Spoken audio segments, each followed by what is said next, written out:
Hello, we're going to start Chapter 5 today. Chapter 5 is Proportional Reason and Probability. We're going to go with Section 1 here, which is solving proportions. Now, I can't emphasize how important it is that you know how to solve proportions.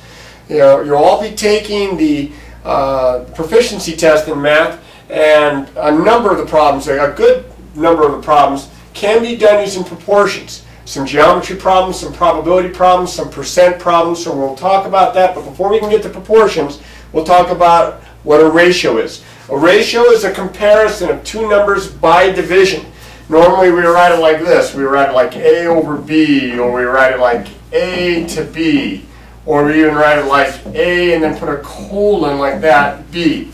This is the one that we use most times. It looks like a fraction, and we simplify it a lot like a fraction. For example, my grandson weighs 60 pounds, and I weigh 180 pounds. So if I take the ratio of my grandson's weight to my weight, it would be 60 pounds to 180 pounds, or just 60 to 180. Now you may look at this as a fraction and say, hey, I can reduce this. I can divide top and bottom by, well, there's a bunch of different numbers that will divide into top and bottom, but the one I'm looking at is 60. 60 goes into the top one time, 60 goes into the bottom 3 times. So we say that the ratio of my grandson's weight to my weight is 1 to 3. And again, we can write it like a fraction. We can write it like this, 1 to 3. We can write it like this, which is read 1 to 3. Now, this guy right here, it looks like I have two ratios set equal to one another. Look at the way it's written. It looks like fraction equal fraction.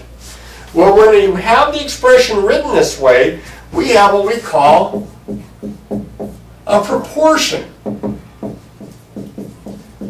And that's the key topic today, a proportion. A proportion is an equation,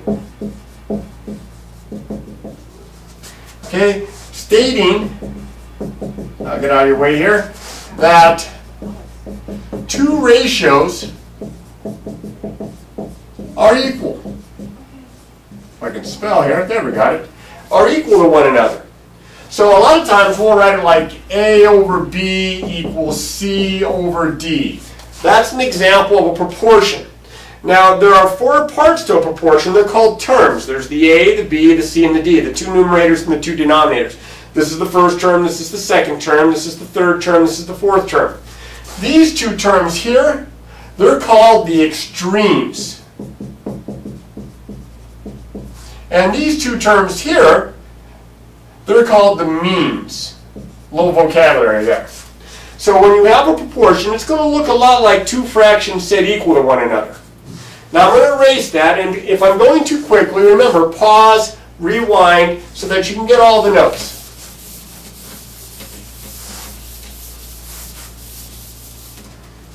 If I write the expression 9 over 24 equals 15 over 40. That looks like a proportion. And it is, because I have two ratios set equal to one another. But are they really equal? Well, there's 2 ways to tell. You can simplify to see if they simplify to the same ratio. I can divide top and bottom here by 3. It goes 3 and 8. I can divide top and bottom here by 5. It goes in 3 times and 8 times. And now you can see that it's a true statement. Or you can do something that's known, what we call cross-multiplying, which I'm going to state for you a little bit more formally.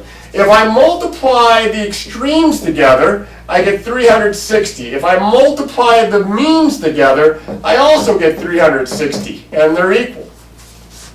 So if we cross-multiply and we get the same number on both sides, if the product of the means equals the product of the extremes, then we have a true proportion. And that's one of the properties. There are several properties, but this is the key one today, the property of proportions. We call it cross multiplication. The cross products of a proportion are equal.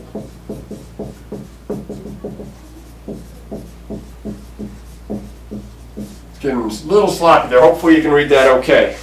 So that means that if A over B equals C over D, this implies, that little symbol means implies, that A times D equals B times C. The product of the extremes is equal to the product of the means. All right, now, when one of the terms is not a number, like here they're all numbers, when one of them is a variable, we can use this property of proportions to help us to find that missing number, to solve for that variable. So again, I'm going to kind of quickly erase this, and we'll try some examples of varying degrees of difficulty. We'll start off with some easy ones. 9 over m, that's a 9 there, is equal to 63 over 35. Now you say, well, that's got some big numbers. They're 2 digits. That's not going to hurt you. We're okay. I'm going to use the product of the means and the product of the extremes. I'm going to multiply these two numbers together. Now, as it turns out, 9 times 35, and you can double check it with some scratch paper, is 315.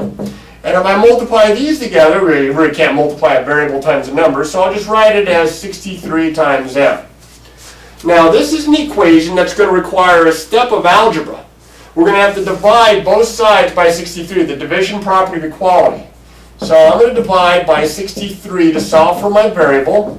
This is something we discussed in the first semester. 315 divided by 63 turns out to be 5, and these 63's cancel out and I get m. And so m is going to be a 5 if that's going to be true.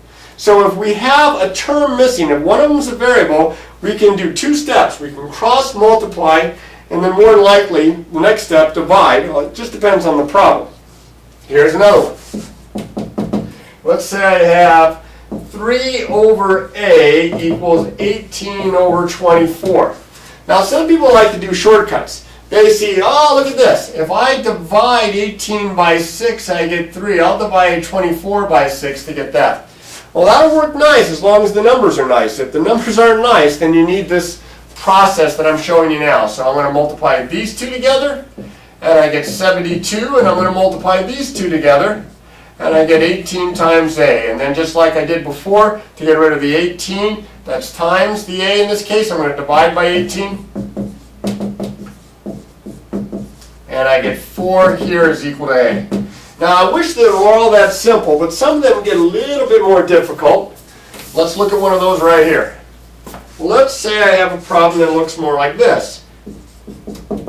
N minus 9 over 4 is equal to n over 5. Notice here, 2 of the terms have variables. And not only does this one have a variable, it has an extra number thrown in. So I have to be extra careful here when I cross multiply. I'm going to multiply these two together.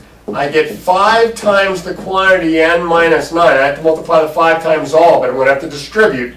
And then over here, I'm going to multiply the 4 times the n, and I get 4n.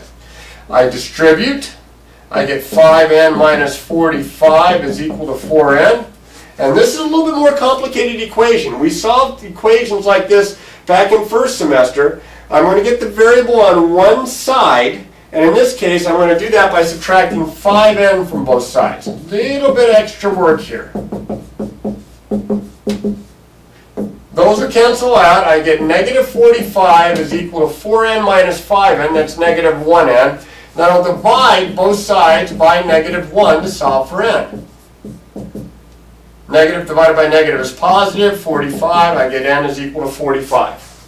So that one took a little bit extra. There are a couple of those mixed in. They're good practice. Not all the problems are this simple. Most of them are. You get a little bit more difficult problem here. And we're going to use this when we convert measurements, when we solve percent problems, when we do similar figure problems in geometry, similar shapes. Now we're going to try measurement and proportions. I have to erase all this. If I went too fast, again, pause and rewind. Let's say I want to change 88 ounces to pounds. Here's a measurement problem where I'm going to use a proportion to help me. Now I need to know the scale that compares the two measurements together, ounces and pounds. You have to remember how many ounces are in a pound or how many pounds are in an ounce. In this case, how many ounces are in a pound. 1 pound is equal to 16 ounces. This is the scale. So I'm going to set this up to solve for how many pounds 88 ounces is. I'm going to go pounds to ounces on my first ratio, the scale. 1 pound, 16 ounces. Over here, I'm going to go pounds to ounces on the other side. It has to be consistent. Now, I don't know how many pounds, so I'll call that X, but over here, the ounce is 88. And now, I'm going to do the steps like I showed you before. I'm going to cross multiply. I get 1 times 88 is 88. I get 16 times X, that's 16X. I'm going to divide both sides by 16. It's not going to come out evenly, but it's not going to be too bad. I can deal with it. On the right side, the 16s cancel out. I get 1X. On the left side, 16 goes in 88. It goes in 5 times with 8 left over. 5 times with 8 left over, I can do one of two things. I can either use a fraction, a mixed number, or I can use a decimal. 16 goes into 88. I'll use a decimal. I'll add a decimal point and 0. 5 times 16 is 80. 5 times again. And it goes in 5.5 times. So, how many pounds is 88 ounces? 5.5 pounds. You may remember pounds abbreviated LB. Okay? That's one example. Now, it doesn't just have to be English units. We can also do the same thing with the metric system. We just need to know the scale. So let's try a quick one with the metric system just to refresh our memory. And then we'll just about have this thing wrapped up. Example. How about 475 centimeters to meters? Well, you'd have to know how many centimeters are in a meter, how many meters are in a centimeter, and you may remember that 1 meter is equal to 100 centimeters. So that's my scale, and that's what I'm going to use for my first ratio. I'm going to go meters to centimeters. I'm going to have 1 meter is 100 centimeters. And then on the other side, I'm going to have meters to centimeters. I don't know how many meters. I'll call it X, all over 475. Now I'm going to cross multiply like I did before. That's 475. It's always easy to multiply times 1. And then 100 times X is 100X. Now here again, it's not going to come out evenly, but that's okay. I know how to do a little bit of arithmetic. I haven't forgotten everything from those days. I'm dividing both sides by 100. They're going to cancel out nicely. Now, when you divide by 100, it's the same as sliding the decimal point 2 places to the left, so I'll get 4.75.